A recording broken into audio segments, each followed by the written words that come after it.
¿Alguna vez has sentido que el mundo financiero está patas arriba? Que ves las noticias, lees que la inflación está por las nubes, que el costo de vida no para de subir, que hay guerras, que hay crisis, pero luego abres tu aplicación del banco o ves en las noticias que Wall Street está en máximos históricos. Y te quedas pensando, un momento, ¿cómo es posible que todo esté carísimo, que sobrevivir sea cada vez más difícil, pero la bolsa esté como si nada, de fiesta? Si alguna vez has sentido esa desconexión, esa mezcla de incredulidad y frustración, quédate conmigo, porque hoy vamos a destapar la caja negra. Vamos a hablar de por qué la bolsa aún no ha colapsado. Y spoiler, no es porque la economía esté fuerte. De hecho, es todo lo contrario. Aquí está el asunto. Lo que mantiene a flote el mercado no son las ganancias de las empresas, es una máquina de imprimir dinero funcionando a toda marcha y una psicología colectiva que se niega a ver la realidad. Mira, vamos a empezar con una bomba. Existe un indicador creado por el mismísimo Warren Buffett, que él mismo llamó el mejor indicador para medir el valor del mercado en un momento dado.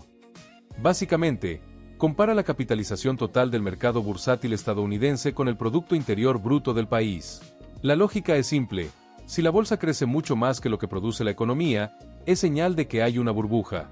Pues bien, hoy este indicador, el indicador Buffett, está en niveles absolutamente estratosféricos, superando con creces los picos de la burbuja de las .com del año 2000. Sí, leíste bien.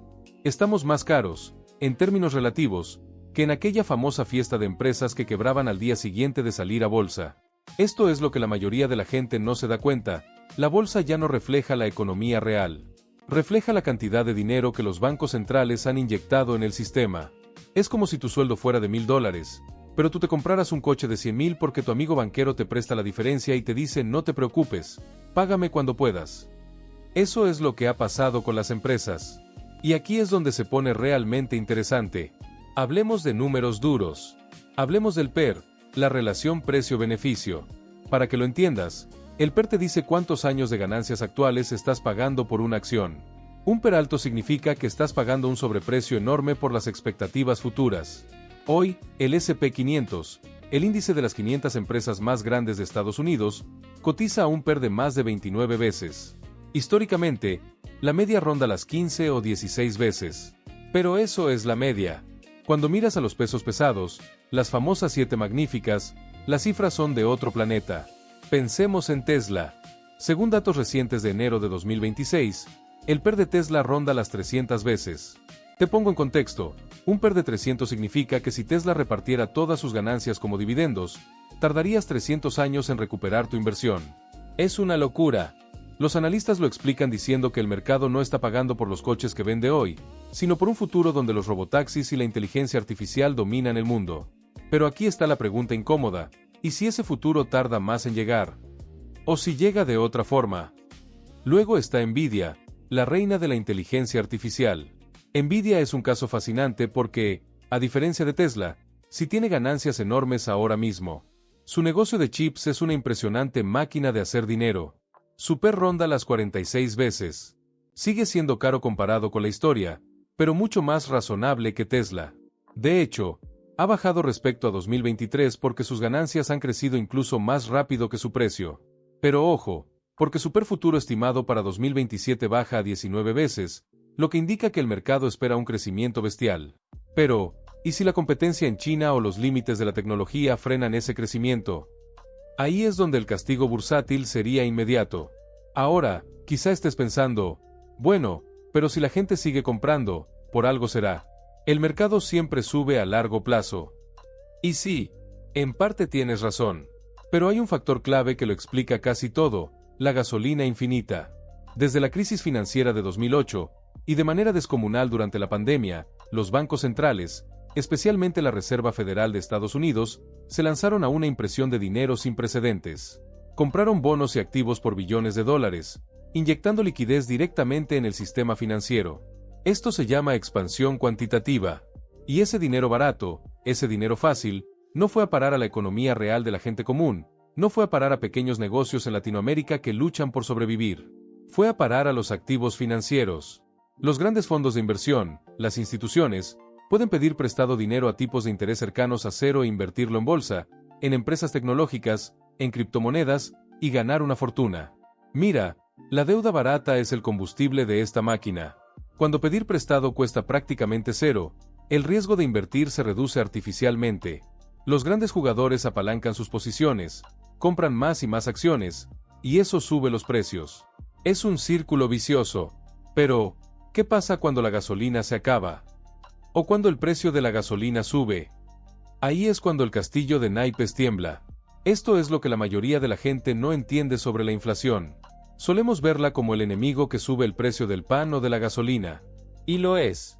Pero la inflación tiene otra cara igual de perversa. Es un impuesto silencioso para quien ahorra en efectivo. Si tienes tus ahorros debajo del colchón o en una cuenta de banco que te da un 0,% de interés, y la inflación anual es del 5%, cada año estás perdiendo un 5% de tu poder de compra. Es dinero que literalmente se evapora. ¿Y quién se beneficia de esto? Los deudores. Especialmente los grandes deudores. Los gobiernos, que deben cantidades astronómicas, y las grandes corporaciones. Porque si tienes una deuda y la inflación sube, pagas esa deuda con dinero que vale menos. Es una transferencia de riqueza del ahorrista prudente al especulador endeudado. Y en este entorno, ¿qué prefieren hacer los grandes fondos? Mantener efectivo que pierde valor, o comprar activos como acciones, que aunque estén caros, al menos tienen la esperanza de seguir subiendo. Exacto. Prefieren el riesgo a la pérdida segura. Por eso el dinero no sale de la bolsa. Porque no tiene un lugar mejor donde ir. Pero aquí está el problema de las valoraciones actuales. Los grandes fondos se benefician de la deuda barata, sí, pero las empresas también. Han vivido una década de dinero fácil que les ha permitido recomprar sus propias acciones para subir su precio artificialmente, en lugar de invertir en mejorar sus fábricas o pagar mejores sueldos. Han maquillado sus balances. Y cuando el costo de la deuda sube, como está subiendo ahora con las subidas de tipos de interés para combatir la inflación, la fiesta se empieza a acabar. Aquí es donde la psicología juega el papel más importante. El mercado está lleno de la falacia del jugador. Esa sensación de que como algo ha subido mucho, va a seguir subiendo. Es el miedo a perderse el rally, el famoso FOMO. La gente ve que su vecino se hizo rico con criptomonedas o con acciones de Nvidia, y quiere entrar. Pero cuando todos han entrado, ya no queda nadie para comprar, solo para vender. La historia financiera está llena de ejemplos de cómo la innovación y las nuevas tecnologías generan burbujas. Pasó con los ferrocarriles en el siglo XIX, pasó con la radio en los años 20, pasó con Internet en el 2000. Y ahora pasa con la inteligencia artificial. No me malinterpretes, la IA va a cambiar el mundo, seguro, pero el cambio no es lineal. Hay una fase de exuberancia inicial donde se sobreestima el impacto a corto plazo y se infraestima el tiempo que llevará la adopción masiva. Entonces, ¿qué puede provocar el próximo colapso? No va a ser una sola cosa, va a ser una combinación de factores. Primero, unas valoraciones que ya no se pueden sostener ni con la mejor de las expectativas. Cuando las empresas como Tesla o Nvidia, con esos PER tan elevados, tengan un trimestre simplemente bueno en lugar de espectacular, el castigo puede ser brutal. Segundo, un cambio en la liquidez. Si la Reserva Federal sigue subiendo tipos y, sobre todo, si reduce su balance, quitando dinero del sistema, el combustible se acaba. Tercero, un evento geopolítico de gran magnitud que corte cadenas de suministro o dispare la inflación aún más. Y cuarto, y más importante, un cambio de psicología. Cuando los inversores pasen del miedo a perdérselo al miedo a perderlo todo, la salida será por la puerta estrecha. Ahora, ¿qué haces tú con esta información? Porque no estoy aquí para darte miedo, sino para darte herramientas. Si eres un inversor latinoamericano, si estás ahorrando en dólares o en tu moneda local, tienes que entender que el enemigo no es solo la inflación de tus gastos diarios, es también la inflación de los activos financieros. Tienes que ser inteligente. Primero, deja de mirar la bolsa como un casino. Es un mercado para comprar activos con un margen de seguridad. Hoy, el margen de seguridad es mínimo. No estoy diciendo que vendas todo mañana y te pongas en efectivo, porque el efectivo se pudre con la inflación. Pero sí te digo que tengas cuidado con comprar en las nubes. Si vas a invertir, hazlo con una perspectiva de muy largo plazo, en empresas que generen caja real, con balances sólidos y que entiendas cómo ganan dinero. No compres historias, compra números. Segundo, diversifica. No solo en acciones, sino en activos reales. Bienes raíces, por ejemplo, o incluso materias primas. El objetivo no es solo ganar dinero, es preservar el poder adquisitivo. En un entorno de sobrevaloración como el actual, la mejor estrategia puede ser la paciencia. Tener algo de liquidez para cuando el mercado corrija y entonces sí, comprar con inteligencia.